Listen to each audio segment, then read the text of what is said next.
নমস্কার বন্ধুরা, তনহির পাকশালাতে সবাইকে স্বাগত। আপনাদের সকলের সাথে কিন্তু আমি অনেক রকম চিকেনের রেসিপি শেয়ার করেছি, তবে আজকে চিকেন ললিপপের রেসিপি শেয়ার করছি। আর এই চিকেন ললিপপটা খেতেও যেমন সুস্বাদু হয়, বানানোও কিন্তু অসম্ভব সহজ। তাহলে দেখে নেওয়া যাক আমার আজকের এই ভিডিওটি। চিকেন ললিপপ বানাবার জন্য নিয়েছি এখানে 400 গ্রাম পরিমাণে বোনলেস চিকেনের ব্রেস্টের পিস। ভালো করে ধুয়ে মিডিয়াম সাইজের টুকরো করে কেটে নিয়েছি। এবারে গ্রাইন্ডিং জারের মধ্যে প্রথমেই একটা মশলা তৈরি করে নেব।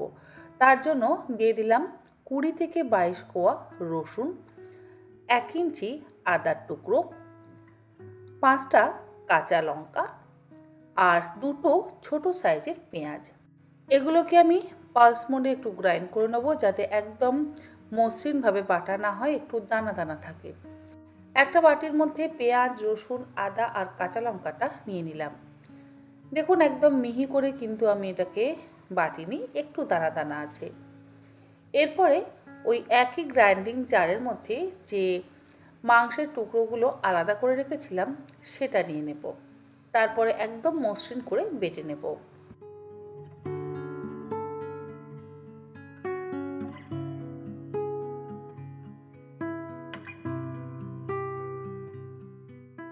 আর বাটা হয়ে গেলে ওই একই বাটির মধ্যে দিয়ে দিচ্ছি।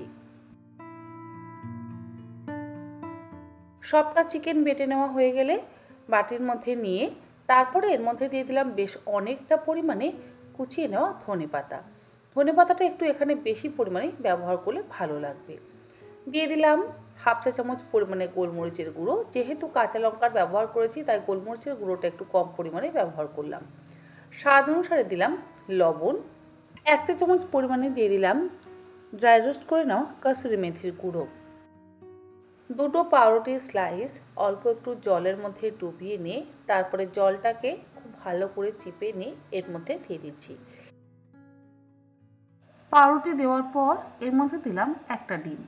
যাদের ডিমে অসুবিধা আছে বা সমস্যা আছে তারা ডিমটাকে অ্যাভয়েড করতে পারেন, তবে অবশ্যই ডিম দিলে স্বাদটা বেশি ভালো হবে।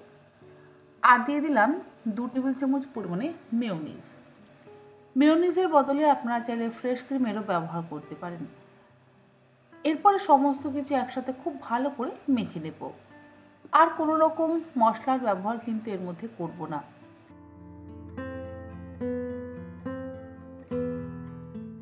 সব কিছু মাখা হয়ে গেলে এটাকে আলাদা করে সরিয়ে রাখছি।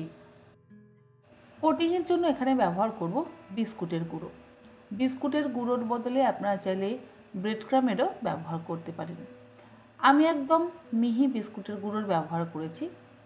এটা আমার বাড়িতে তৈরি করা টোস্ট বিস্কুটের গুঁড়ো। আপনারা চাইলে দোকান থেকে কেনা টোস্ট বিস্কুটের গুঁড়ো কিন্তু ব্যবহার করতে পারেন। পরিমাণ মতন বিস্কুটের গুঁড়ো নিয়ে নিলাম। আর এর মধ্যে নেব স্বাদ অনুসারে একটু লবণ আর হাফ চা চামচ পরিমাণে গোলমরিচের গুঁড়ো। লবণ আর গোলমরিচের গুঁড়ো দিলে আউটার কোটিংটার স্বাদও কিন্তু অসম্ভব ভালো হয়। এরপরে সমস্ত কিছু একসাথে ভালো করে মিশিয়ে নিচ্ছি।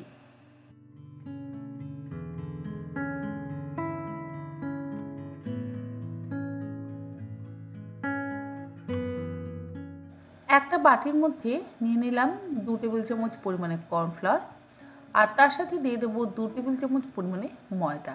কর্নফ্লাওয়ার আর ময়দা দুটো কিন্তু একদম সম পরিমাণে ব্যবহার করব। এর মধ্যে কোনো রকম ডিমের ব্যবহার কিন্তু আমি করব না। আর দেব স্বাদ অনুসারে লবণ, ওই 1/4 চা চামচ পরিমাণে লবণ দিলাম। দিচ্ছি সামান্য পরিমাণে একটু গোলমরিচের গুঁড়ো, সামান্য পরিমাণে একটু কাশ্মীরি লঙ্কার গুঁড়ো। পরিমাণ মতন জল দিয়ে একটা পাতলা ব্যাটার তৈরি করে নেব। জলের পরিমাণটা আপনারা অবশ্যই একটু বুঝে ব্যবহার করবেন, তবে আমি এখানে হাফ কাপের থেকে একটু বেশি পরিমাণে জল ব্যবহার করেছি। মানে ব্যাটারটা খুব বেশি ঘন করবার একেবারেই প্রয়োজন নেই, ব্যাটারটা পাতলা হলেই ভালো হবে। ব্যাটার যদি বেশি ঘন হয়ে যায় তাহলে আবার এই চিকেন ললিপপগুলো ফেটে যাবে।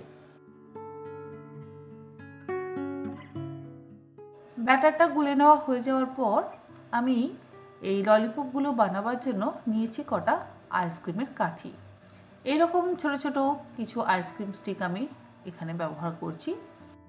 হাতের মধ্যে বেশ কিছুটা পরিমাণে চিকেনের মিশ্রণ নিয়ে সেটা এইরকম আইসক্রিম কাঠির মধ্যে গোল করে আটকে নিচ্ছি। ললিপপের যেরকম শেপ হয় ঠিক সেই রকমই শেপ দিয়ে নিচ্ছি। আর এই একই রকমভাবে সবকটা চিকেন ললিপপের শেপ দিয়ে নেব। যে ব্যাটারটা আমরা গুলে নিয়েছি, মানে কর্নফ্লাওয়ার আর ময়দার যে ব্যাটারটা গুলে নিয়েছি, তার মধ্যে প্রথমে ললিপপটাকে ডিপ করে নিচ্ছি। এরপরে বিস্কুটের গুঁড়ো দিয়ে খুব ভালো করে কোট করে নেব। তারপরে আবারও আমরা কর্নফ্লাওয়ার আর ময়দার ব্যাটারের মধ্যে ডিপ করে নিয়ে সেকেন্ড কোটও করে নেব। সবসময় এই ধরনের ভাজাভুজি করলে অবশ্যই সেকেন্ড কোট করবেন। 3টে কোট করলে একটু বেশি মোটা হয়ে যাবে, আর একটা কোট করলে বড়ই পাতলা হয়ে যাবে। তাই 2টো কোট করা অত্যন্ত প্রয়োজনীয়। আর এগুলো করে আপনারা নর্মাল ফ্রিজে 5 থেকে 7 দিন এয়ারটাইট কন্টেনারের মধ্যে করে স্টোর করে রাখতে পারেন। আর যদি তার থেকে বেশি দিন রাখতে চান তাহলে এয়ারটাইট কন্টেনারে ভরে ডিপ ফ্রিজে স্টোর করে রাখতে পারেন।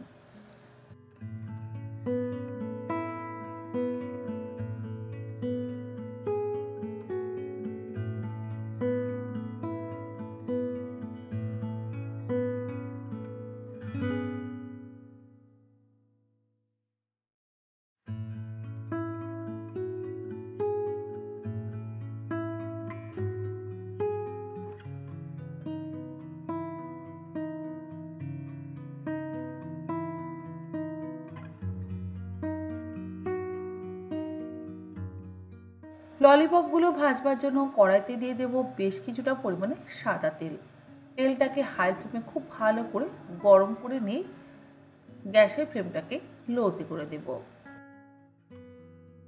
তেল গরম হয়ে গেলে এবারে একটা একটা করে চিকেন ললিপপ গরম তেলের মধ্যে দিয়ে গ্যাসের ফ্লেমটাকে মিডিয়ামে করে রেখে গোল্ডেন ব্রাউন করে ভেজে তুলে নেব। যদি লো ফ্লেমে আপনারা ভাজতে যান তাহলে আবার ললিপপের আউটার কোটিংটা কিন্তু ফেটে যেতে পারে। তাই সব সময় তেলটাকে খুব ভালো করে গরম করে নিয়ে চপ বা যে কোনো জিনিস ভাজার জন্য গ্যাসের ফ্লেমটাকে একটু কম করে রাখবেন। একদম লো ফ্লেমেও রাখবেন না, আবার একদম হাই ফ্লেমেও রাখবেন না। হাই ফ্লেমে রাখলে পুড়ে যাবে, একদম লো ফ্লেমে রাখলে কিন্তু ললিপপগুলো বা যে কোনো চপ ভাজতে গেলে সেটা ফেটে যাবে।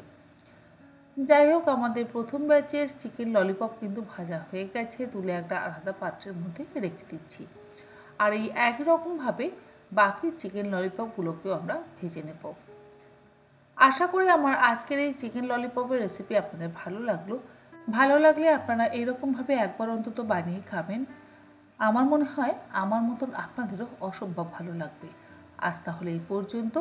আবার হাজির হয়ে যাব অন্যদিন অন্য কোনো রেসিপি নিয়ে। ভালো থাকবেন, সুস্থ থাকবেন। ধন্যবাদ।